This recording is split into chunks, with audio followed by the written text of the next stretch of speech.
On file au Palais du Luxembourg, c'est le Sénat, à Paris, où les sénateurs donc ont adopté hier une proposition de loi portée par le groupe Les Républicains qui suscite la controverse sur la transidentité. Résultat de ce scrutin public, votant 324, exprimé 316, pour 180, contre 136. Le Sénat a adopté.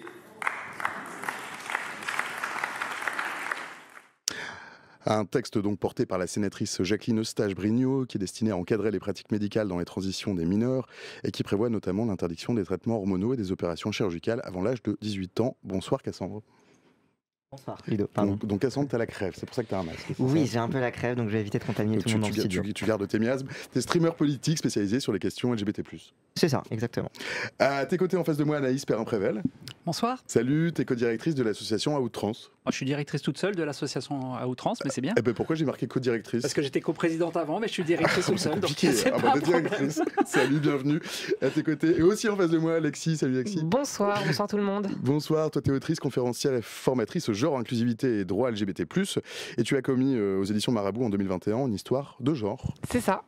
Il va s'en trouver dans le chat pour dire que je n'invitais que des gens qui sont opposés à cette proposition de loi, qu'il aurait fallu leur mettre en face des contradicteurs. Moi je trouve que c'est plutôt un bon choix, puisqu'il semble que tout a déjà été dit dans la science, la médecine, la sociologie, et que c'est même certainement un peu pénible de toujours répéter un peu les mêmes trucs. Est-ce que j'ai bien fait? on peut intervenir déjà là-dessus, sur le principe.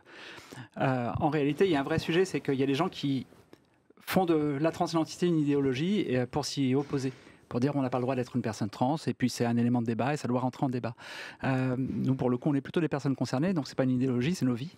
Et la question, en fait, c'est de savoir est-ce qu'on peut ouvrir le débat pour ou contre nos vies? Peut-être pas. Nous, on a tendance à penser non. Et de façon générale, est-ce qu'on ouvre des débats pour ou contre la vie de telle ou telle personne? Je ne suis pas certaine que ce soit un sujet de débat et je ne suis pas certaine que ce soit un élément qu'il faille mettre en débat. Donc c'est plutôt intéressant que, pour le coup, on laisse la parole aux personnes concernées, les premières concernées directement. Oui, d'autant que si on cherche en fait la contradiction et qu'on suit l'actualité pour de vrai, il suffisait d'écouter ce qui s'est passé au Sénat. La proposition de loi en elle-même, c'est ça la contradiction. Elle a été présentée par la sénatrice Eustache-Brinio, elle a été largement discutée avant-hier soir. En fait, au milieu de tout ça, il n'y a jamais de voix trans. Il n'y a pas eu de voix trans, ou il n'y en a eu quasiment pas pendant toutes les commissions qui ont débouché à ce texte. On est toujours largement relégués à de la parole de réaction hors de nos institutions, en plus d'être considéré comme une parole qui ne peut être qu'idéologique. Donc la contradiction, elle a déjà existé. Et oui, je voudrais ajouter aussi, d'ailleurs c'est un débat qui a été soulevé par la commission d'enquête sur l'attribution des chaînes de TNT, mais le débat aussi se situe parfois d'une émission à une autre. Quand on voit sur certaines chaînes où on reçoit uniquement des paroles anti-trans, c'est bien aussi de contrebalancer à l'inverse et de ne pas systématiquement opposer aux personnes concernées une contradiction qui n'est pas forcément imposée aux autres. Alors, on va quand même écouter Jacqueline Eustache-Brinio, ça leur fera du temps de parole. Jacqueline Eustache-Brinio, c'est la sénatrice qui porte le texte. Non, mais c'est comme ça, les gens qui n'ont pas vu, au moins vont voir de quoi on parle et avec qui on parle. Et puis, on réagit après. Avant d'évoquer le fond de la proposition de loi, je souhaite d'abord vous dire tout ce que cette proposition de loi n'est pas. Ce texte n'est ni un texte transphobe. Nous rejetons sans détour tous les discours haineux de discrimination. La transphobie est une réalité que nous condamnons fermement et à laquelle nous refusons d'être associés. Ni une volonté de psychiatriser la transidentité en sous-entendant que la transidentité est une maladie. Ni une atteinte aux droits de l'enfant qui doit grandir et se construire dans un environnement serein et protecteur. Je vous le dis, et je vais sûrement en décevoir certains sur ces bancs, les conclusions de nos travaux n'étaient pas écrites à l'avance. Les seules boussoles qui les ont guidées sont l'intérêt de l'enfant et la prudence. Bon, on a coupé les micros, mais ça se marre donc sévère dans le studio. Messieurs les Anglais, tirez les premiers qui ont envie de commencer. Intérêt de l'enfant qui n'est cité textuellement, mot pour mot, à aucun moment dans le texte de proposition de loi. Ce qui est quand même un manque terrible quand c'est le but premier. Par ailleurs, dire qu'on n'est pas quelque chose ne veut pas dire que c'est la réalité. Il faut s'en référer aux faits du texte. Je pense qu'on va on va largement le faire. On a 1 heure pour le faire. Mais il suffit de voir dans quelles conditions cette proposition de loi qui vient d'être adoptée a été conçue. On nous a quand même fait croire que c'était le fruit d'un travail de commission sénatoriale, ce qui est la première arnaque pour se donner crédibilité. C'est en fait une proposition individuelle de la sénatrice Eustache-Brinio qui n'a consulté aucun autre groupe du Sénat, aucun autre même membre de son propre groupe politique, et qui, dans le travail qui est présenté comme sérieux de mise en place les auditions, les différents travaux de recherche, qui n'a pas pris en compte la défenseur des droits, qui n'a pas pris en compte la Haute Autorité de Santé, qui n'a pas pris en compte les associations de spécialistes, les associations communautaires, les associations de terrain, deux seulement, et dont toute la parole a été réduite à quelques phrases alors qu'on parle de commissions qui duraient des heures à chaque fois, qui par contre a largement fait la place et a même amené avec elle comme presque directrice de ces commissions des personnalités qui ne sont, elles, que dans l'opposition à la présence même de personnes trans et qui se revendiquent même aujourd'hui d'une transphobie politique. On peut citer Caroline Eliachev, Céline Masson, qui elles sont toutes les deux pédopsychiatres et qui ont cofondé, elle pour le coup à L2, qui co-dirige à L2, l'Observatoire de la Petite Sirène, qui est un observatoire des transidentités autoproclamé, qui est censé regrouper des spécialistes de santé, spécialistes de la question. Quand on fait bien le détail, il y a des dentistes, il y a même des vétérinaires dans ce groupe. C'est un peu limite, mais qui a aussi fait la part belle aux deux militantes anti-trans les plus fameuses aujourd'hui en France, Dora Muto et Marguerite Stern. Qu'on a déjà salué dans le chat, beaucoup d'ironie. Salut Marguerite. Qui aujourd'hui, elles, revendiquent presque à la fois d'être transphobes, à la fois d'être affiliées à l'extrême droite, qui reprennent toutes les théories complotistes sans aucun fondement ni scientifique ni sociologique. Donc que la sénatrice dise qu'elle ne l'est pas, elle a le droit de le croire, les faits parlent d'eux-mêmes. Le fait est que le texte, il est sur la question de l'intérêt de l'enfant. C'est pas nous qui le disons, c'est la défenseur des droits qui a fait un avis complet en disant que ce texte allait complètement à l'encontre de l'intérêt de l'enfant et même serait incompatible avec les conventions internationales qui respectent les droits de l'enfant. Et il est fort probable, du coup, que si ce texte venait à être voté en l'état, il soit retoqué parce que pas en phase avec les conventions internationales qui respectent les droits de l'enfant. Donc, clairement, pour la question de l'intérêt des droits de l'enfant, ou l'intérêt de l'enfant, on est plutôt dans notre camp que dans le camp de la sénatrice en question. Moi, je vais revenir simplement quand elle dit que c'est pas un texte qui est transphobe. Sortir des invectives en disant t'es transphobe, etc. C'est bien, on se fait plaisir, mais ça n'apporte pas grand-chose dans l'histoire. Ce qui est intéressant, c'est d'aller peut-être un petit peu sur le fond. Étymologiquement, transphobe, transphobie, c'est à dire la peur de la transidentité. Et clairement, ce texte-là, il surfe sur cette peur-là. Il dit c'est grave d'être un enfant trans, c'est grave d'être trans. Il ne faut pas prendre en charge les enfants trans parce que vous comprenez, il faut protéger les enfants de la transidentité. On est sur une question où il y a des textes qui même sont autour, où on dit que la neutralité de l'éducation nationale, ce serait d'enfermer son enfant dans son genre d'assignation, dans son genre de naissance et de ne pas lui permettre de vivre son genre parce que là, ce serait pas neutre si on pouvait au moins ouvrir la porte. Donc on est sur un élément qui a peur et qui surfe sur cette peur-là et qui est une peur qui finalement se retrouve dans la société assez généralement. Nous, on a des parents qui viennent dans les groupes de parole pour les personnes trans et proches ou pour les ados et les mineurs trans. Et les parents, quand ils apprennent ou elles apprennent la transidentité de leur enfant, ils ont l'impression de tomber de l'armoire, que c'est la pire chose qui leur soit arrivée de la vie. Il y a toujours ce terme immonde, je dois faire le deuil de mon enfant, même si l'enfant est présent dans la salle, où on a en fait vraiment cette impression que c'est un truc dramatique qui est arrivé et qui est vraiment du niveau du deuil. Donc il y a cet aspect un peu de peur de se dire mais si mon enfant est trans, qu'est-ce qui va se passer? Ça va être n'importe quoi, etc. Et elles surfent là-dessus et elles vont même entretenir ces peurs-là. Je dis au pluriel parce que c'est effectivement Céline Masson et Caroline Eliachev qui ont largement assumé, contrairement à ce que dit Jacqueline Eustache-Brinio. Elles ont été payées par le Sénat, enfin par le Sénat pour les Républicains, donc par nous par extension, parce que voilà, pour faire ce rapport. Deux, elles ont complètement assumé d'avoir rédigé de A à Z ce rapport et d'avoir organisé les auditions. C'est pas moi qui le dis, c'est Céline Masson qui le dit dans le média Les Jours. Donc c'est marqué en toutes lettres, c'est très clair, il n'y a même pas de truc planqué derrière, il y a aucune c'est évident sur ce point-là. Donc on est vraiment sur un texte qui part sur l'exploitation de la peur de la transidentité et qui fait peur par le biais des enfants. Il faut comprendre qu'on a ce biais-là parce que s'opposer aux droits des personnes LGBTQIA+, Aujourd'hui, si on attaque frontalement les droits des personnes homo, on va se dire compliqué. ah non, c'est pas possible, voilà, il y a le mariage pour tous, machin. Donc on a passé, la page est tournée, ça y est, on respecte. Même si sur le fond, il y a plein d'enjeux. Mais on considère qu'on va respecter. Attaquer directement les adultes trans, c'est quand même un peu compliqué. C'est les adultes, ils peuvent faire ce qu'ils veulent, etc. Mais Même c'est la si on suite a des logique. attaques de tous les côtés, c'est quand même compliqué d'y aller directement. Attaquer par les enfants, nous, on l'entend, même par des personnes qui sont très engagées, qui sont très ouvertes, etc. Quand on leur dit moi, la transidentité, il n'y a aucun problème. Oui, mais les enfants. Et alors là, ça devient du n'importe quoi, parce que mais les enfants, ça ouvre la porte à plein de choses. Et on fait fantasmer, on y reviendra peut-être après, mais on fait des amalgames avec de la pédophilie, on fait des Ça a d'ailleurs amalgames été de fait plein de trucs dessus. dans l'hémicycle le soir de dans la discussion. l'hémicycle, mais c'est des choses qui se font. Nous, on a un article Le qui a chat été a fait commencé contre comme nous. ça avec quelqu'un qu'on a banni tout de suite. Hein. Mais c'est le truc de base. Nous, on fait des groupes de parole pour les mineurs et les ados, et on a un article, c'est Livre Noir, qui est un magnifique journal, enfin un magazine. Je dis, c'est ironique, hein, n'allez pas l'acheter, déjà c'est très cher, et puis en plus ça serait donné de l'argent service public, pour rien. enfin, et qui aurait fait de l'entrisme en faisant une infiltration dans un groupe. Alors c'est pas une infiltration parce que nos groupes de parole sont ouverts, donc tout le monde peut y aller, il n'y a pas d'enjeu là-dessus, sauf qu'elle ne s'est pas présentée. Et c'est on met les enfants dans le sous-sol, on fait des choses avec les enfants, et après la phrase d'après c'est on fait des groupes dans un bar LGBTQIA+, sous-entendu ils vont boire de l'alcool, pour les mineurs, dans lesquels on va leur parler de sexe, de polyamour, de rencontres, et c'est associé, c'est mis côte à côte. Après, chacun fait la part des choses sur l'ensemble et essaie de pousser là-dessus. C'est hallucinant. On tourne sur des choses où on fait peur et on travaille sur cette peur-là. Donc oui, et 10 fois oui ou 1000 fois oui, ce texte, il est transphobe, simplement transphobe. Et je veux revenir aussi sur la rhétorique de la haine. Enfin, personne ne se mobilise jamais en disant je suis haineux envers telle chose. La Manif pour tous prenait un point d'honneur à essayer de montrer qu'ils ne sont pas homophobes. La preuve, ils ont un homosexuel qui est là et qui est contre le mariage pour tous, etc. C'est toujours une rhétorique qui est employée. Évidemment, ils ne se mobilisent pas au nom de la haine parce que c'est un affect négatif et surtout dans la bonne société bourgeoise, on n'a jamais des affects négatifs.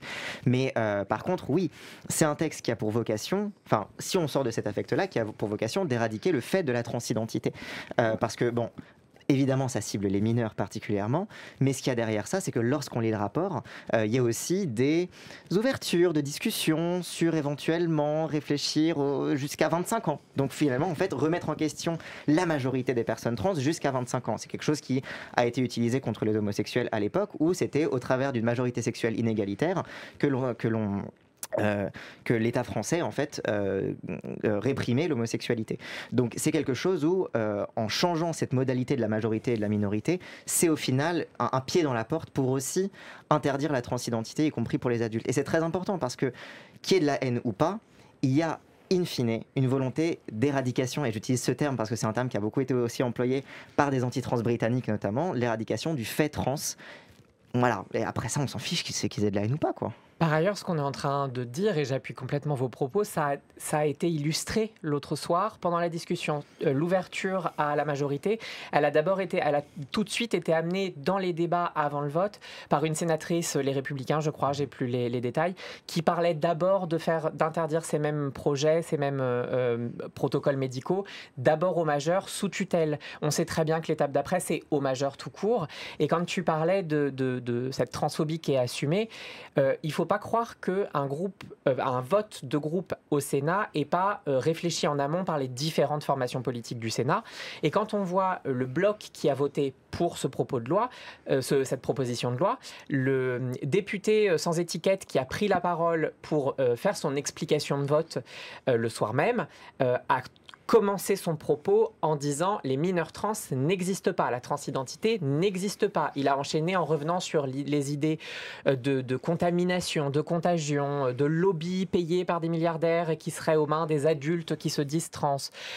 Quand on veut se donner, se draper d'une pureté qui échappe au parti pris émotionnel, au parti pris idéologique, on prépare en amont et on s'assure en amont que ses alliés de fait, que ses alliés politiques ne tiennent pas de tels propos. En fait, la transphobie, il l'accepte, il s'en fiche. Elle était présente, même si on veut faire croire que le texte en lui-même l'est pas. En tout cas, il a été défendu par des gens qui, eux, l'ont été ouvertement. Oui, d'ailleurs, pour rebondir là-dessus, pendant très longtemps, un des arguments d'opposition à la transition chez les mineurs, c'était « Ah, ils vont regretter ».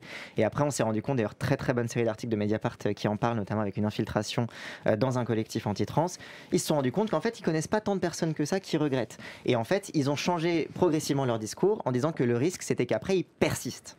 Et qu'en fait, que ces mineurs trans deviennent des adultes trans. Donc, voilà, qu'est-ce qu'il faut dire de plus? Je vais juste revenir sur les 25 ans, parce que c'est très très amusant cette histoire des 25 ans qui est ramenée en disant mais le cerveau n'est pas complètement formé avant 25 ans, et donc il faudrait surtout pas faire de transition avant 25 ans. Ça a été repris Il y a par, dans le chat qui dit, moi j'ai rencontré une femme transgenre qui m'expliquait que c'était beaucoup plus compliqué de transitionner après la puberté. Bien sûr. Alors, Qui ajoute, perso, je comprends pas qu'on empêche aux Il y a personnes deux points transgenres de dessus. pouvoir transitionner le plus facilement possible. Il y a deux Mais points tu parlais dessus. peut-être pas exactement de ça. Non, pardon. mais du coup, je vais faire la bascule avec les deux. Je vais faire la transition, je suis pas mal là-dessus. Mais l'idée, c'est que ce principe des 25 ans, c'est un truc un peu aberrant de considérer que le cerveau ne serait complètement formé qu'à partir de 25 ans, ce qui n'est pas démontré et puis qui n'est pas réellement une question de maturité complète. Mais si tant est que ce soit vrai, allons jusqu'au bout. Dans ce cas-là, ça veut dire qu'il ne faut pas avoir le droit de vote avant 25 ans, parce qu'on ne va pas demander à quelqu'un de prendre une décision pour l'avenir d'un pays complet, alors que la personne n'a pas son cerveau qui est complètement formé. Il ne faut pas lui donner le permis de conduire avant 25 ans. Il ne faut pas que cette personne puisse choisir son orientation professionnelle avant 25 ans, parce que c'est quand même toute sa vie qui va être menée là-dessus. Donc si elle ne peut pas prendre une piqûre d'hormones, on va peut-être pas lui donner la possibilité de choisir son avenir professionnel. Donc la formation professionnelle ne commencerait qu'à partir de 25 ans. On va pas travailler beaucoup à la fin, hein, mais ça veut dire aussi que les personnes doivent pas se marier avant 25 ans. Parce que quelle idée de se marier avec quelqu'un alors que le cerveau n'est pas formé. Que les personnes ne doivent pas avoir d'enfants avant 25 ans. Alors ça va être un peu embêtant parce que la personne qui est à l'origine de cette proposition de loi et qui parle des 25 ans, c'est aussi opposé à la constitutionnalisation de l'IVG. Et alors là, quand on va lui dire que tout enfant ou toute grossesse commencée avant 25 ans devra être arrêtée, non pas volontairement, mais par le fait de l'État, ça va être un peu plus compliqué. Il va y avoir dans un sa tête. hiatus. Donc voilà. Mais on voit que c'est ridicule cet élément-là, et on sait que dans les âges où on pose des questions sur la capacité des enfants à se projeter dans l'avenir, c'est exactement l'âge auquel on leur demande de choisir leur cursus professionnel, choisir leurs études, choisir l'endroit où toute leur vie va se passer par la suite. Donc bien sûr qu'on a une capacité dans ces âges-là de pouvoir décider. Après, il y a des personnes qui ont plus ou moins la capacité de le faire, ça c'est autre chose. Par contre, je vais revenir sur le fait de faire des transitions tardivement. Déjà, une petite parenthèse. Quand on veut pas, on veut pas. Quand les personnes ne veulent pas accompagner la transidentité et veulent refuser la transidentité, on va trouver le même argument et on va l'inverser. C'est-à-dire qu'avant qu'on parle de tout ça, quand on parlait encore de transidentité sous le terme de transsexualité et transsexualisme, on parlait de transsexualité primaire et de transsexualité secondaire. Transsexualité primaire, c'est quand elle était manifestée dès le plus jeune âge. Et là, c'était la seule qui valait la peine d'être accompagnée. Et la secondaire, c'est celle qui se manifestait plus tardivement, donc potentiellement on peut imaginer après 25 ans, et qui était celle qu'il fallait surtout pas accompagner. Parce que si les gens avaient été capables de vivre avant sans, ils pouvaient être capables de vivre le reste de la vie sans. Et surtout, donc en fait, quand on veut pas, on veut pas. Et surtout sous-entendu qu'entre-temps, ils avaient pas. été contaminés par les différentes perversions sexuelles, etc. Il y avait aussi cette idée-là. Mais on était sur des trucs assez généraux dessus. Et donc là, quand on veut pas, on veut pas. C'est-à-dire que là, maintenant, on peut plus avant 25 ans, et avant, on pouvait pas avant 25 ans, enfin après, donc du coup, on peut jamais. Et pour revenir sur le fait de faire sa transition plus tôt ou pas, il faut comprendre, là, on va peut-être revenir un peu sur le fond, sur les enjeux que ça peut amener derrière. Il y a l'enjeu de est-ce qu'on a besoin ou pas de faire une transition médicale, parce que l'enjeu, il est que là-dessus, parce que la loi est que sur les transitions médicales pour l'instant. Mais est-ce qu'on a besoin ou pas de faire une transition médicale? Et en particulier, il y a un enjeu autour des bloqueurs de puberté, qui sont finalement des traitements que l'on va donner pour arrêter la puberté pendant un temps. Il ne faut pas que ce soit trop long. Pendant un temps, pour que l'enfant puisse se développer, pouvoir donner son consentement, vivre dans son genre, assumer son genre et assurer son genre. Et puis éventuellement, si l'enfant confirme son genre, ou l'adolescent, l'espèce, confirme son genre, on peut donner des hormones. Si non, on arrête les bloqueurs et puis la puberté repart et il n'y a pas de sujet par rapport à ça. Et là, l'enjeu, c'est de dire, ces bloqueurs-là, à l'origine, il fallait complètement les interdire, mais là, on va les donner, mais que dans des cas qui ne sont pas compatibles. Et ce serait dangereux, ces bloqueurs-là. Il faut comprendre pourquoi on a besoin de prendre ces bloqueurs, pourquoi les enfants ont besoin de prendre ces bloqueurs. C'est parce que si on ne prend pas ces bloqueurs-là, on va enfermer les enfants dans une transition plus lourde, plus compliquée. Si, par exemple, une personne transmasculine a signifié à la naissance qu'il fait une transition masculinisante, ne prend pas ces bloqueurs, il y a la poitrine qui va se développer, Et la torsoplastie, l'opération pour retirer la poitrine, sera plus lourde. Déjà, il faudra peut-être la faire, alors que sinon, on pourrait ne pas avoir à la faire. Et si tant est qu'il faille la faire, il y aurait des cicatrices plus longues, plus grosses, plus visibles, à vie pour le coup, et qui seront beaucoup plus marquantes pour la personne que si la poitrine est moins développée. Et si on est dans le cas d'une personne transféminine, donc assignée garçon, ça veut dire que c'est une personne qui aura la mue de la voix, donc à vie, il faudra travailler avec de l'orthophonie qu'on a dû faire et qui est compliqué parce que la voix elle se positionne pas comme il faut. Éventuellement faire des opérations autour des cordes vocales et là c'est très lourd. Pas top. Et puis les résultats sont pas extraordinaires C'est non plus. même interdit en France. Il y en a quelques-unes qui se font autour des cordes vocales, mais bon, voilà, c'est assez compliqué à faire et dans le résultat. Il y aura de l'épilation définitive à faire et qui peut être très lourde et qui peut être très douloureuse. Alors, selon les personnes, la carnation de peau, le poil, c'est plus ou moins compliqué, mais il peut y avoir ça à faire. Il va y avoir la pomme d'Adam qu'il faudra lisser. Donc, il faudra faire une intervention pour la retirer. Il faudra faire une opération pour féminiser le visage, parce que le visage se sera masculinisé. Et en plus de ça, le squelette sera pas comme il faut. Et sans doute, il faudra faire aussi une intervention pour une augmentation mammaire. Donc, pour dire, ça va coûter super cher à la Sécu de prendre en charge les personnes trans, ça coûtera vachement plus cher si on ne donne pas les bloqueurs. Parce qu'en donnant les bloqueurs, on va atténuer tout ça. Il n'y aura pas ces besoins-là, en tout cas pas spécifiquement ces besoins-là. Et c'est à ça que ça sert. C'est strictement à ça que ça sert. Et quand on voit les parents, je terminerai là-dessus pour vous laisser un peu parler quand même, parce que je suis gentil aujourd'hui, mais quand on voit les parents et qu'ils nous posent plein de questions autour de ça, on leur dit, mais il n'y a pas une bonne réponse. Il n'y a pas une réponse absolue. Nous, on a des tonnes de parents qui viennent nous voir en nous disant, mais je préfère, c'est compliqué quand même, je préfère que mon enfant attende ses 18 ans pour pouvoir engager sa transition. Et on leur dit, il n'y a pas de solution absolue, la solution, elle est adaptée à la personne. Mais par contre, dire, je ne vais pas prendre de décision, c'est prendre une décision.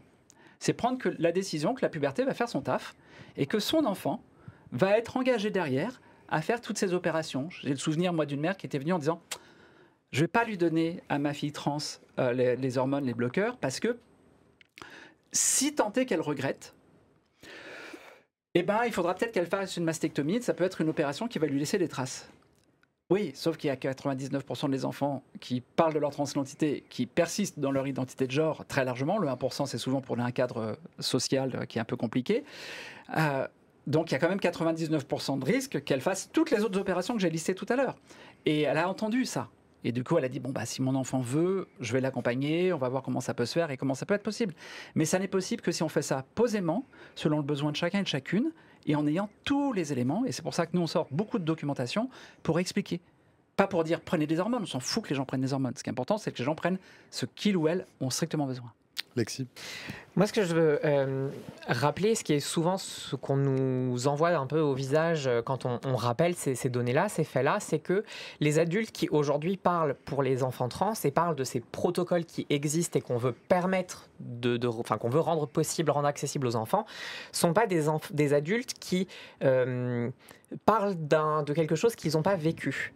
On parle d'un point de vue qui est celui de personnes qui auraient eu besoin et qui mesure au quotidien aujourd'hui le poids de cette incapacité d'y avoir accédé. Parce qu'il y a encore, ne serait-ce même que 5 ans, c'était tellement moins entendu, tellement moins connu, tellement moins d'informations qui circulaient, que déjà, il y a même juste 5 ans en arrière, des parents étaient encore plus perdus sur ce qui était possible. Ensuite, comme on parlait de cette espèce de double standard, de poids, de mesure autour de l'âge des 25 ans.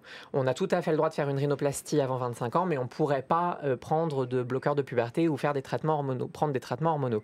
Ou faire une rhinoplastie si on est trans. Ou faire une rhinoplastie, c'est vrai.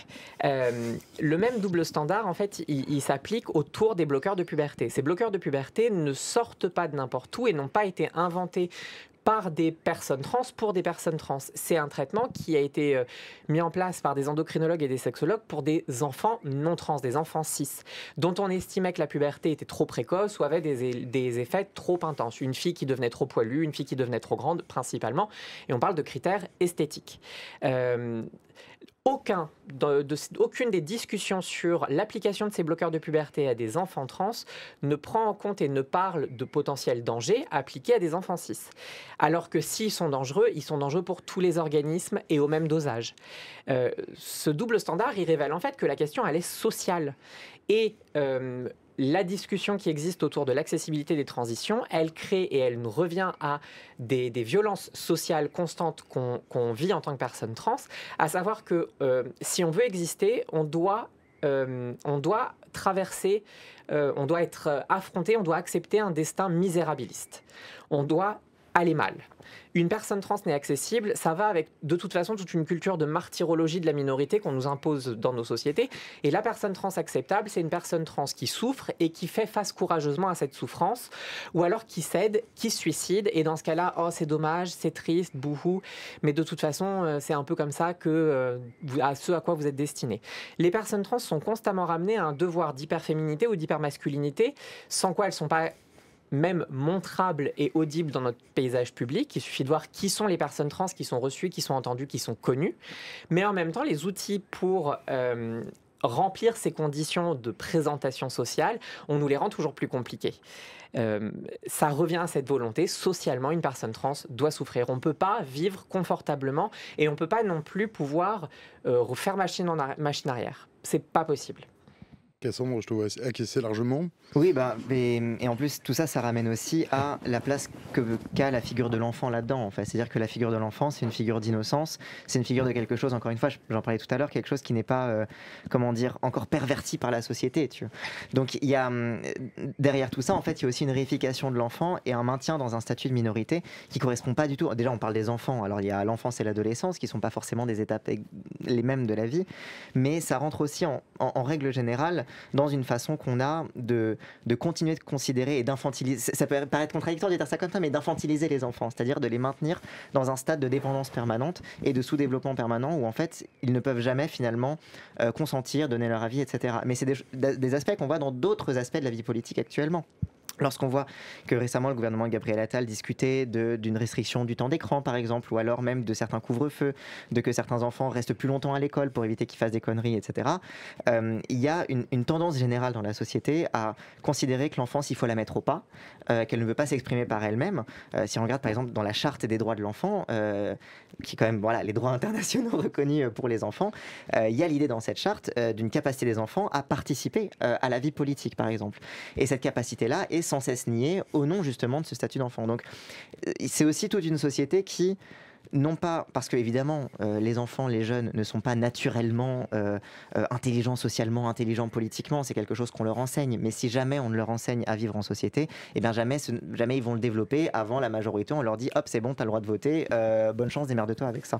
On a des lois qui historiquement sont sur la question de la propriété des parents sur les enfants. Oui. En gros, quand on réfléchit et quand on entend parler d'autorité parentale, c'est un petit peu ça. Je suis propriétaire de mon enfant et je vais décider de la vie de mon enfant. Un bien mobilier. Alors que ce n'est pas la réalité de la loi. Mais c'est l'esprit qu'il y a dans la tête de plein de gens, et en particulier des sénateurs et des sénatrices qui ont été sur ce texte-là. D'ailleurs, des amendements qui ont été écartés, des amendements qui disaient que ça serait bien d'intégrer l'enfant dans les prises de décision. Et alors là, ils ont été écartés. Et à l'inverse, des amendements qui ont été faits pour dire que la présence, alors que c'était prévu dans une des versions par le rapporteur, la présence de l'enfant dans les réunions pour décider de son avenir serait soumise à l'autorisation des parents. C'est-à-dire que les parents peuvent décider que l'enfant ne serait pas présent lors de la prise de décision pour son avenir personnel. Et là, on ne parle pas d'enfants de 7 ans. Là, on parle d'enfants qui vont arriver sur le bloqueur, donc c'est 12 ans, ou qui peuvent être arriver plus tardivement sur les prises en charge, donc 14, 15, 16 ans. Et il faut comprendre aussi, il faut regarder un peu le texte. Là, je parle de texte de loi qui existe sur l'autorité parentale, qui dit que c'est un ensemble de droits et de devoirs, etc. Et dans l'article 371.1 du Code civil qui parle de l'autorité parentale, ça dit que ça doit se faire dans le respect qui est dû à l'enfant et sans violence physique ou psychologique. En tant que personne trans, on peut clairement le dire, et je crois que même une personne cis, donc qui n'est pas une personne trans, peut le comprendre, le fait tous les jours de se faire mégenrer, tous les jours de ne pas être reconnu dans son identité, c'est une violence psychologique majeure. Donc considérer qu'un enfant qui est à la maison va se taper du mégenrage et encore sous l'autorité parentale des parents, c'est à peu près la même chose que considérer qu'un enfant qui tous les jours se prend des beignes de la part de ses parents et encore sous l'autorité parentale. Si à l'école, tous les matins, un enfant revient avec un œil au bord noir, il ne va pas se passer 2 jours avant qu'il soit isolé, protégé. Si c'est un enfant trans qui est mégenré, il peut se passer toute son adolescence avant qu'il soit sorti du cadre parental. Alexis. Moi, il y a 2 choses sur lesquelles je voulais revenir. C'est, tu parlais de ce maintien dans un statut d'infantilisation. Mais en fait, on a une très longue histoire d'infantilisation légale d'éléments qu'on veut contrôler socialement. Jusque quand les femmes ont été considérées, c'était le terme, des mineurs à perpétuité, enfin des mineurs légaux. Enfin, c'est pas quelque chose de nouveau non plus. C'est juste que avec effectivement la conquête de certains droits qu'on considère de plus en plus inaliénables, eh ben la cible de contrôle, elle se déplace. Et ça revient à ce que tu disais aussi sur le fait que c'est beaucoup plus dur aujourd'hui de remettre en question les droits acquis par la communauté LGB. Mais le thé est encore beaucoup plus frais dans une conscience collective et de fait est beaucoup plus facile à instrumentaliser et à maintenir dans un contrôle social. Le deuxième point sur lequel je veux revenir, c'est on a toutes ces questions de mégenrage, de transphobie, de violence psychologique contre les personnes trans, c'est encore largement débattu. À chaque fois qu'on en parle, il y a toujours quelqu'un pour nous dire oui, mais est-ce que c'est pas une question de sensibilité, de perception personnelle? Il y a un rapport qui a été émis en 2020 par le ministère de l'Enseignement supérieur et de la Recherche à l'occasion du 17 mai, donc Journée internationale contre les LGBT-phobies, qui rappelle la définition de discrimination, de la transphobie comme un délit dans le code civil et dans le code pénal. Et que c'est le ministère qui l'estime, dans les violences spécifiques, donc dans ces discriminations, il y a tout ce qui entre dans toutes les discriminations, la violence physique, les insultes, les pressions psychologiques, mais qu'il y a aussi des spécificités au cas de la transphobie, et ça inclut le mégenrage, ça inclut le fait de sexualiser les personnes trans, ça inclut le fait de nier l'identité de genre d'une personne, de l'empêcher de mettre à jour des papiers qui ne sont pas liés à des formulaires administratifs officiels. Je pense notamment à la carte étudiante. Vous pouvez la changer même sans avoir changé de prénom. Donc, c'est même pas nous, en fait, qui inventons, nous, on le vit. Mais on s'appuie pour en parler sur des faits établis. C'est défini. C'est pas parce que c'est pas appliqué et que c'est pas connu que ça n'existe pas. C'est défini. Et du coup, cette minorisation, elle vient énormément aussi par la psychiatrisation. Je veux revenir sur un article de la loi qui est totalement bizarre et qui n'avait absolument pas sa place dans la loi au Sénat, le fameux article 4, pour un grand plan de pédopsychiatrie en France. Et tout le monde a dit d'ailleurs le soir même que ça n'avait pas de rapport, et qu'on l'avait mis là, c'est pratique. Mais parce que justement, la psychiatrisation, le fait que pour pouvoir être reconnu, et reconnu que ce soit socialement ou encore une fois administrativement dans notre identité, on doit passer par le jugement d'un psychiatre. Alors on considère que c'est un peu moins le cas aujourd'hui, même si dans certains endroits, ça reste quand même une case obligatoire par laquelle il faut passer. Et c'est un des instruments de minorisation, puisque ça veut dire quoi concrètement? Ça veut dire que nous ne sommes pas lucides nous-mêmes pour nous autodéterminer. Et c'est quelque chose qui est quand même assez... Et encore une fois, voilà, le fait que ce fameux article sur un grand plan de pédopsychiatrie ait été mis dans cette loi, alors même qu'il n'a rien à voir, en fait, c'est précisément qu'il a tout à voir, puisque tout renvoie précisément à ce fait d'enlever aux mineurs trans et d'enlever aux personnes trans en règle générale la capacité à consentir pour elles-mêmes, la capacité à être reconnue comme lucide finalement. Anaïs ? Il faut comprendre un peu le contexte dans lequel on est, parce que ça donne un peu l'impression qu'on arrive comme ça, qu'on parle de dépsychiatrisation, de psychiatrie, etc. Mais il faut comprendre qu'on est sur une histoire qui est extrêmement récente sur la dépsychiatrisation de la transidentité. L'Organisation mondiale de la santé a sorti la transidentité des troubles mentaux officiellement au 1er janvier 2022. Ça a été voté en mai 2019, mais c'est rentré en vigueur au 1er janvier 2022. C'était ce qu'on appelle la CIM, la Classification internationale des maladies 11, et avant la 11, il y avait la 10. La 10, elle est rentrée en vigueur au 1er janvier 1993, et elle avait ceci de particulier qu'elle portait la dépsychiatrisation de l'homosexualité. Donc on est en matière de transidentité, là on était il y a 29 ans en matière d'homosexualité. Alors parfois quand je fais une petite boutade parce que je trouve que je suis une vieille dame, qu'il y a 29 ans j'étais à peu près dans les âges où j'étais identifié garçon et plutôt attiré par les garçons, donc j'ai un peu vécu la dépsychiatrisation de l'homosexualité, et là 30 ans après je fais la dépsychiatrisation de la transidentité en faisant ma transition, donc définitivement j'ai pas de pathologie mentale, mais à part ça je le prends pas que pour moi, parce que bon, même si c'est important, j'imagine que l'OMS a fait ça pour moi, mais au-delà de ça c'est vrai qu'il faut comprendre que tous les systèmes de santé qui sont en place aujourd'hui n'ont pas été changés au 1er janvier 2022. C'est-à-dire que toutes les personnes qui prenaient en charge les personnes trans avant le 1er janvier 2022, et même avant le vote de mai 2019, sont encore là et font encore de la prise en charge. Et toutes les équipes médicales qui ont été maltraitantes sont encore là. Alors il y a des équipes médicales qui sont positives, qui ont bien accompagné et qui continuent à bien accompagner. Nous, depuis 2017, on fait de la démocratie sanitaire en faisant porter la voix des personnes concernées auprès des réunions de concertation pluridisciplinaires des hôpitaux parisiens pour les mineurs trans. Mais on est une exception absolue. On est une exception absolue d'avoir 3 associations présentes dans ces réunions-là, alors que normalement... on décide pour nous, et il faut comprendre le système qui existait avant, qui était extrêmement normalisateur sur les transidentités. Si vous vouliez faire une transition, quel que soit l'âge, mais pour le coup plutôt majeur, parce qu'avant on ne prenait pas trop en charge. Si vous vouliez faire une transition, obligatoirement, il fallait vouloir faire une opération génitale, sinon ça ne servait à rien de faire une transition. Il fallait vouloir prendre des hormones. Et on passait, quoi qu'il arrive, par une phase d'évaluation psychiatrique qui passait par une période d'expérience de vie réelle. C'est en gros, il fallait vivre son genre sans rien avoir eu, sans opération, sans rien du tout, sans épilation, sans tout ça. Hein. Il fallait vivre son genre. Il fallait être extrêmement binaire et caricatural. Il fallait être hétérosexuel dans son genre de destination. Il fallait ne pas avoir été marié. Il fallait pas avoir d'enfant. Il ne fallait pas faire de travail du sexe, il ne fallait pas être séropositif ou séropositive, il ne fallait pas être trop gros ou trop grosse. C'était extrêmement normalisateur. En fait, c'était une machine à remettre dans le droit chemin des personnes qui devaient devenir des Barbie ou des Ken hétérosexuels parce que la société n'acceptait de prendre en charge les personnes que pour les remettre dans un droit chemin comme ça.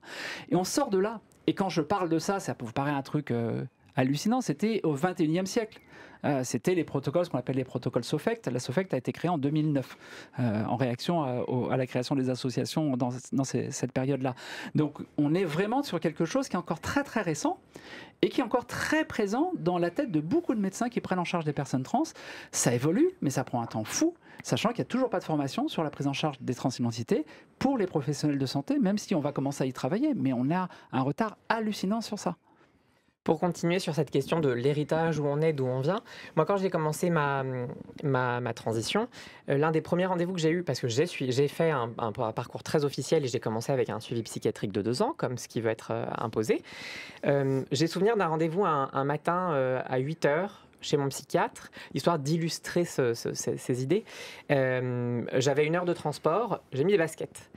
Je suis arrivé dans le cabinet du psychiatre, il m'a dit bonjour, il m'a regardé de haut en bas, il m'a dit « c'est pas très féminin les baskets quand même ».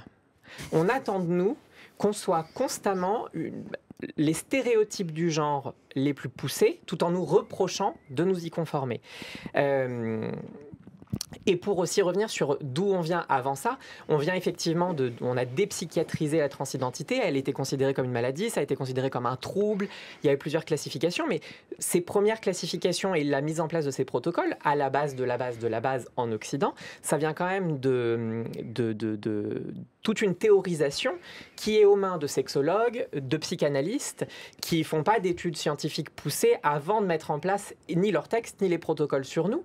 On veut se référer absolument à des études scientifiques ultra poussées, mais la base de comment on est considéré, on était considéré comme dégénéré sexuel, c'était le terme, on est considéré comme malade, on est considéré comme assimilé à plein d'autres maladies mentales comme la bipolarité, et tout ça sans recherche préalable avant de poser ces bases qui servent de base à ce qu'on vit encore aujourd'hui dans nos protocoles de transition. Donc la base elle-même n'est pas solide et c'est d'autant plus difficile de mener aujourd'hui des recherches scientifiques qui doivent permettre à avoir des faits, des données factuelles, objectives sur un état qui, lui, de base ne l'était pas. Tu voulais intervenir, pardon ? Non, mais c'est juste pour rebondir. Justement, c'est un immense argument des anti-trans de parler justement de ces traitements, des bloqueurs de puberté, même des hormones croisées, etc., comme quelque chose d'expérimental. Mais il y a quelque chose aussi où il y a aussi un truc où ils disent que c'est prescrit, et c'est vrai. Par exemple, pour la testostérone que je prends, c'est prescrit hors autorisation de mise sur le marché. J'en avais parlé la dernière fois quand on parlait de testostérone. Et donc, du coup, c'est les médecins qui jouent un petit peu aux apprentis sorciers exactement avec nous. Sauf qu'en fait, on ne demande que ça, qu'il y ait des études. C'est que précisément, c'est parce qu'on est considéré comme une population qui n'est pas pertinente économiquement ou même scientifiquement qu'on est éloigné de toutes ces études et que rien n'est mis en place. Il y a plein de choses sur lesquelles on adorerait qu'il y ait plein d'études. Mais précisément, en fait, cet argument-là de c'est expérimental, il n'y a pas assez d'études, et du coup de renvoyer après à des études qui n'ont aucun fondement, comme en parlait Lexi, c'est une façon en fait en mettant fin aux prescriptions et en mettant fin finalement à tout ça, d'empêcher aussi que ces études arrivent. Donc c'est aussi, encore une fois, on rentre aussi dans ce genre de faux arguments qui déforme cette réalité-là qui a à notre désavantage pour, soi-disant, pour nous protéger, mettre en place une société dans laquelle on ne puisse plus exister. En fait. D'autant que, j'en ai pour 1 minute, pardon, d'autant que quand c'est nous qui nous formons pour faire ces études après, en sociologie, en médecine, si c'est nous, parce qu'on est trans, l'étude ne vaudra rien, de quelque façon qu'elle ait été menée. Ça revient un peu à ce dont on parlait tout à l'heure en disant que pourquoi on donne la parole qu'à des personnes concernées sur les transidentités. J'ai jamais entendu un débat sur l'éducation nationale dans lequel on considérait que le fait qu'il y ait des parents d'élèves, ce soit des gens qui soient subjectifs et que c'est pas les personnes à qui il faut donner la parole parce qu'ils ont un point de vue, celui des parents d'élèves. Et donc en tant que personne concernée, c'est un petit peu ballot. Pour les transidentités, bizarrement, on n'a pas le droit de parler parce qu'on est jugé partie, alors que les parents d'élèves ne seraient pas jugés partie de l'éducation de leur enfant. J'ai un petit doute quand même dans l'histoire. Mais en fait, pour revenir un petit peu sur le texte et sur ce dont tu parlais sur les études, il faut comprendre aussi que ce texte-là, il a quelque chose d'assez exceptionnel par rapport aux autres contextes dans lesquels on peut être dans les autres pays européens.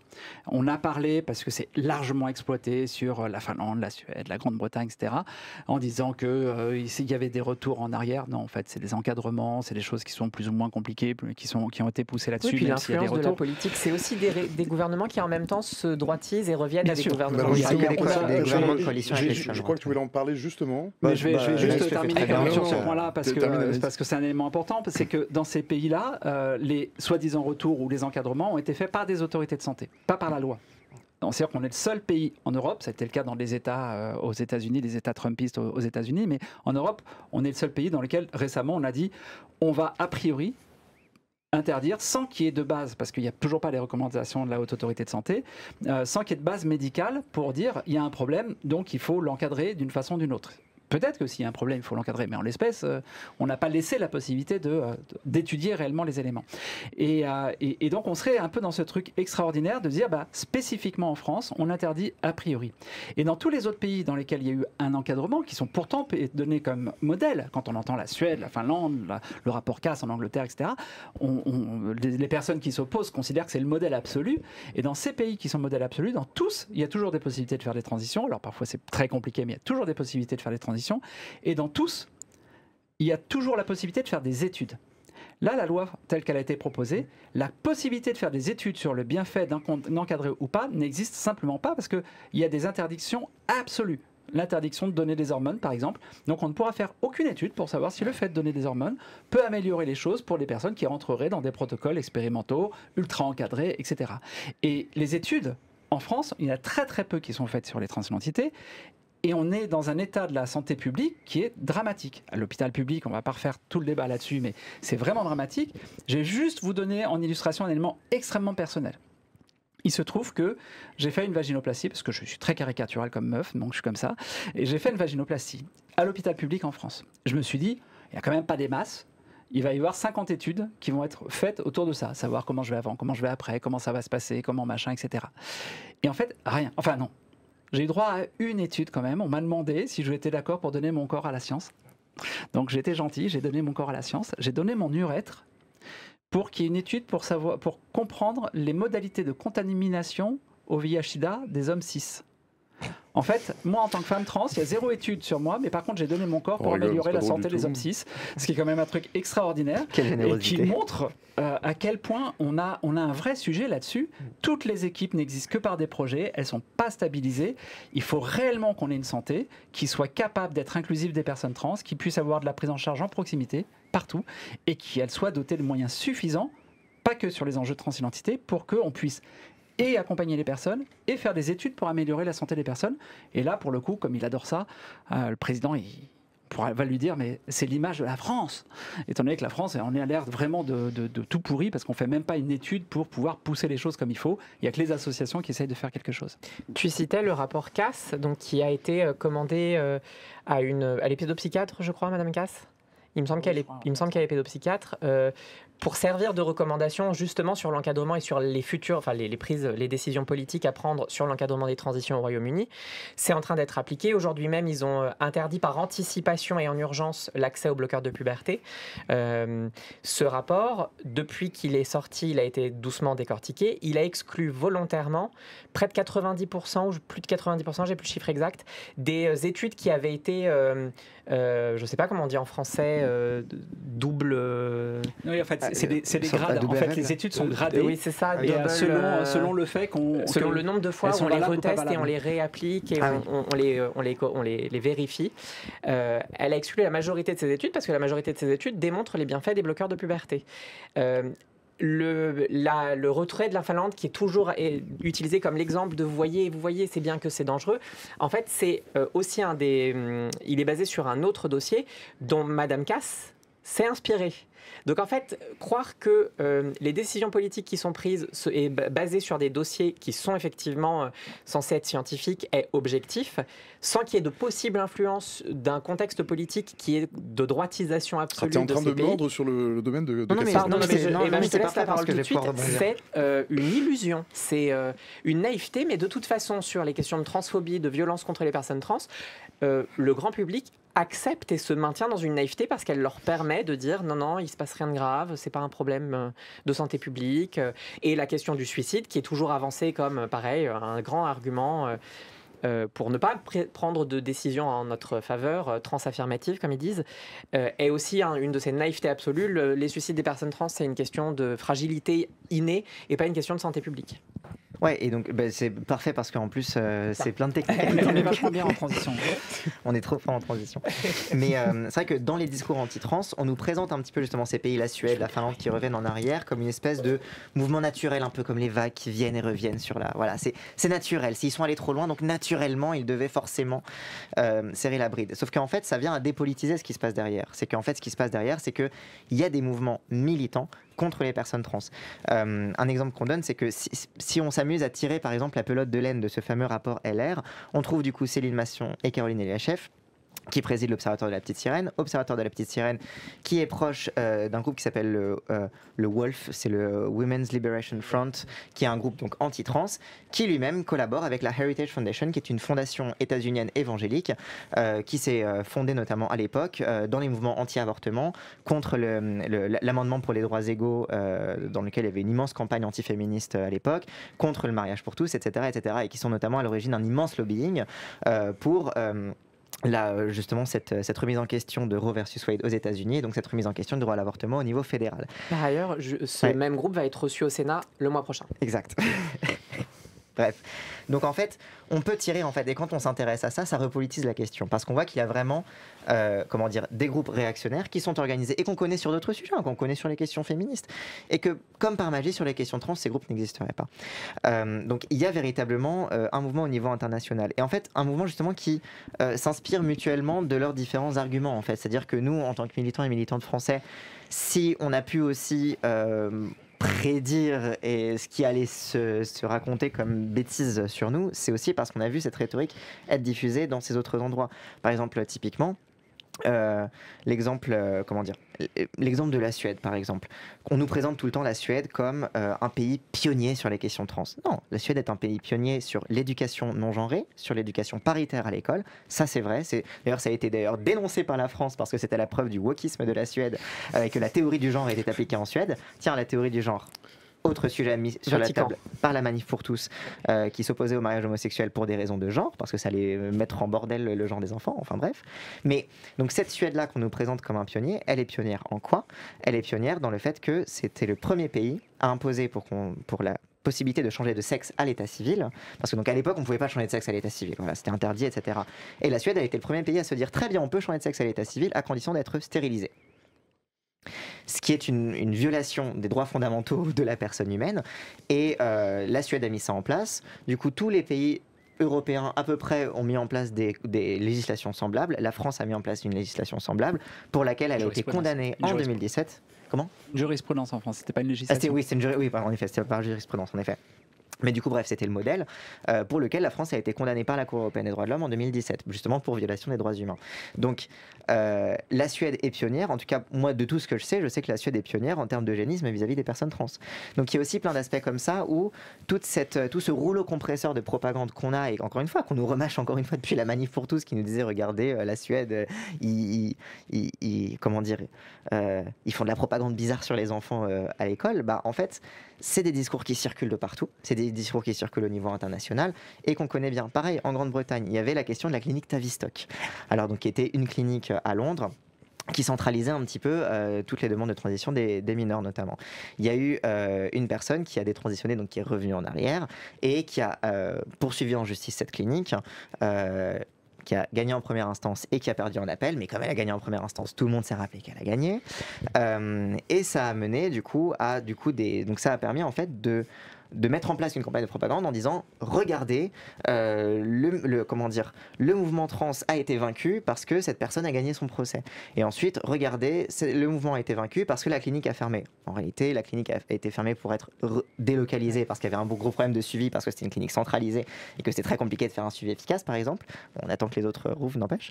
Mais bref, donc c'est plein de petites désinformations qui arrivent ici et là, qui si on arrive de l'extérieur, si on ne connaît pas exactement comment se structurent et comment discutent entre eux en fait ces différents militants anti-trans, ça peut être confusant, ça peut être utilisé pour justifier de en effet, peut-être qu'on va trop loin, on ne sait jamais, peut-être qu'il y a des inquiétudes légitimes, voilà ces fameuses inquiétudes légitimes. En effet, ça peut convaincre sur un point de vue purement émotionnel, mais c'est d'autant plus frustrant pour nous puisque on connaît ces réseaux, on sait exactement ce qu'ils vont dire, on connaît leurs manipulations.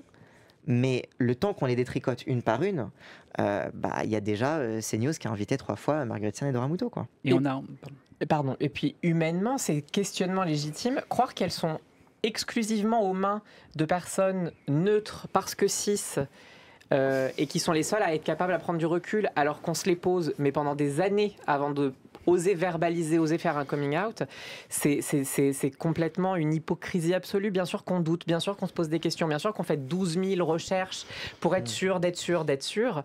Et en fait, c'est d'autant plus difficile après de pouvoir contrer ces arguments et pouvoir faire entendre nos voix quand on entend, tu parles de ces réseaux, qu'ils ont en fait même réussi à intégrer notre vie politique et notre vie publique. Tu mentionnais l'idée de théorie du genre. C'est un concept qui n'est pas un concept juste de prudence. C'est un concept qui a été inventé mot pour mot par le légat du pape à l'ONU et qui aujourd'hui est complètement omniprésent dans les discussions sur l'éducation, sur le genre, sur la transidentité, sur les personnes LGBT. Rien n'est neutre. On est dans ce mouvement-là qui est considéré... En fait, dès qu'on parle de transidentité, on dit qu'on est woke et qu'il y a un gros problème avec ça et que c'est dangereux d'être woke. Personne ne sait jamais dire ce que ça veut dire. Voilà, donc moi j'ai une interprétation et je l'assume, mais d'avoir conscience de qui on est, des privilèges et des discriminations qu'on peut subir, et je ne crois pas que ce soit négatif d'avoir conscience de qui on est, des privilèges et des discriminations qu'on peut subir. Socialement et de les savoir. Donc c'est plutôt intéressant plutôt de savoir qui on est et d'où on parle, mais bon, indépendamment de ça tourne beaucoup autour de ça avec un élément très très politique. On a, nous, fait partie de la WPAS, qui est une organisation internationale qui prend en charge la santé des personnes trans, et dans ce cadre-là, il y a des congrès, et lors d'un congrès, il y a l'université de Yale aux États-Unis qui a présenté il y a 2 ans maintenant une étude avec la façon dont les mouvements s'organisaient pour pouvoir dans les différents pays faire passer cette théorie anti-trans et cette campagne anti-trans lancée assez fortement, et qui montrait que le premier truc, c'était de commencer à dire aux médias qu'il y a un débat qui peut exister, on revient à notre première question, il y a la possibilité de ne pas être d'accord, qu'il peut y avoir du oui, du non, et après on commence à rajouter d'autres éléments, on commence à dire qu'il faut laisser la parole aux deux côtés, on va faire des listes avec des noms, avec des personnes qui vont avoir des termes les plus pompeux de la Terre, mais qui n'ont jamais vu de personnes trans. C'est exactement ce qu'a fait l'Observatoire de la Petite Sirène, avec des professeurs en pharmacie, qui sont des grands experts en matière de transidentité des mineurs, par définition, enfin tout le monde le sait, avec des vétérinaires, avec des gens qui ont des titres de tous les côtés pour pousser ça, et avec en plus plein de campagnes qui sont lancées, des tribunes qui sont lancées pour agréger des gens et pour essayer d'infiltrer tous les endroits possibles et imaginables. Et après, il y a l'idée de dire on va faire sortir des sociétés qui vont avoir les noms les plus pompeux de la Terre pour donner l'impression qu'on est sérieux dans ce qu'on sort, et au contraire, on va dire que les sociétés qui sont sérieuses, on va les discréditer. Donc on discrédite la PHP en disant ils sont aux mains des personnes trans et donc on leur fait une pression pas possible. On discrédite la Haute Autorité de Santé parce que la Haute Autorité de Santé fait ce qu'elle fait pour toutes ses recommandations, c'est-à-dire qu'elle intègre les personnes concernées, qu'elles soient trans ou pas, c'est dans toutes les recommandations, et là le fait est qu'elle nous a intégrés, donc c'est scandaleux. Et puis à l'inverse, on va faire parler des entités qui n'ont pas de valeur, par exemple l'Académie de médecine. Peut-être que des gens vont découvrir qu'elle existe, ça fait partie de l'Institut de France, il y a l'Académie française, l'Académie de médecine et plein d'autres académies qui sont toutes plus réactionnaires les unes que les autres, mais qui sont extraordinaires pour ça. L'Académie de médecine, c'est... On est connu pour être comme ça quand même. L'Académie française, c'est Yale, il ne faut surtout pas, l'écriture inclusive, il ne faut surtout pas. L'Académie des sciences morales et politiques a décerné un prix à l'Observatoire de la Petite Sirène, qui est un prix de féminisme, rigole pas, un prix de féminisme qui est donné par un institut qui a, je crois, 90% d'hommes dans ses rangs, ce qui quand même donne une légitimité sur le féminisme, et l'Académie de médecine qui a à peu près la même proportion d'hommes dans ses rangs, qui a fait une recommandation, enfin pas une recommandation, une communication pour dire qu'il était urgent d'attendre pour la prise en charge des mineurs trans et qu'il fallait faire très très attention. Ils ne disent pas qu'on n'a pas le droit de prendre en charge, mais il faut faire vachement attention. Et c'est basé sur 5 études.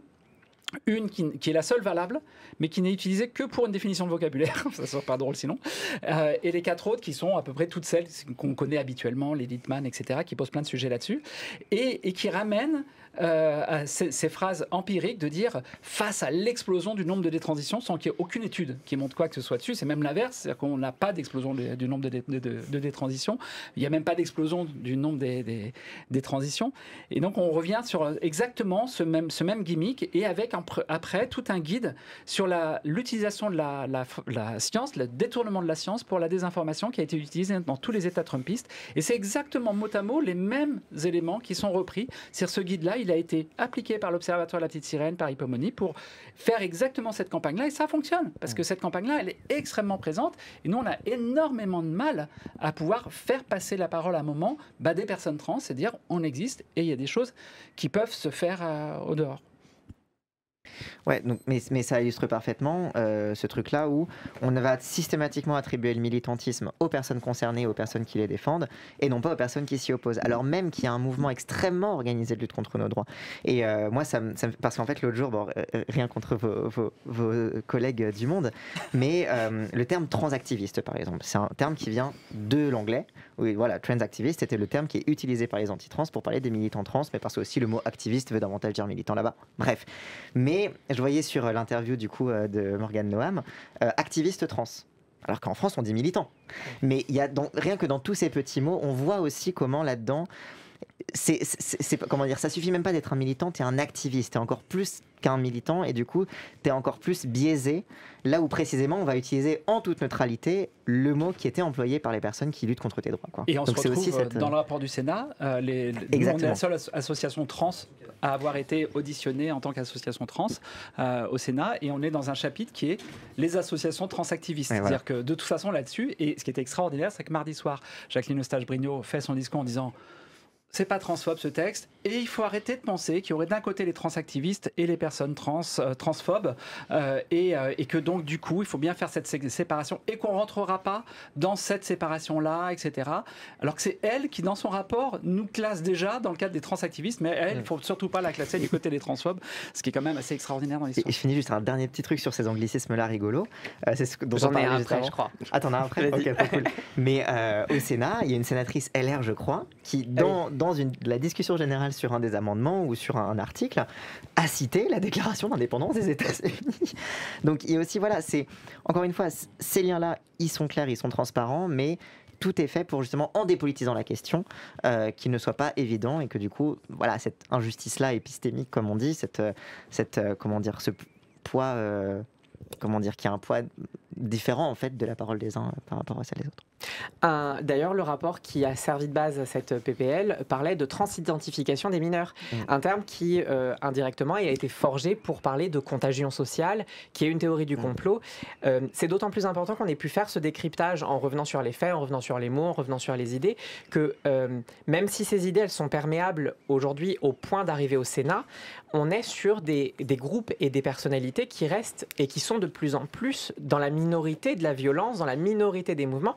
Et il suffit de voir que, par exemple, Marguerite Stern et Dora Muto, qui sont aujourd'hui des figures emblématiques de ces idées anti-trans, elles ont commencé leur carrière de publique, d'autrices, de militantes, comme des figures emblématiques des mouvements féministes, notamment sur les réseaux sociaux. Aujourd'hui, elles sont complètement désavouées.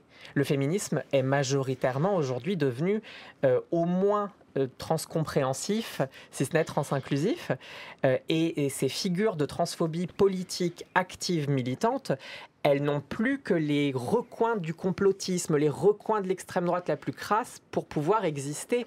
Et parce que c'est choc et parce que c'est des alliances qui sont très organisées, ça réussit à parler. Mais c'est important de pouvoir le verbaliser tel quel pour éviter que cette perméabilité, elle gagne aussi des familles avec des enfants concernés, parce que là, ça aura des conséquences dramatiques.